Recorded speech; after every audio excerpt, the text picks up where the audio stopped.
anyone have some golf grips? Well, if you do, there's more than just holding a golf glove with these. You can make floppy tools!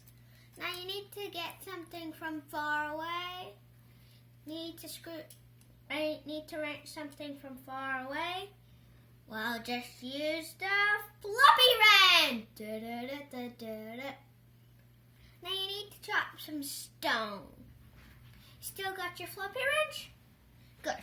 Now get another golf grip and stick it into the floppy wrench.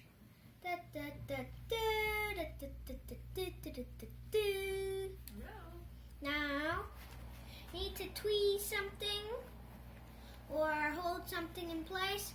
Just use these floppy tweezers. It's simple. Just get 2 golf grips, an elastic band, and put them together. Floppy tweezers! That's a good time to stop recording.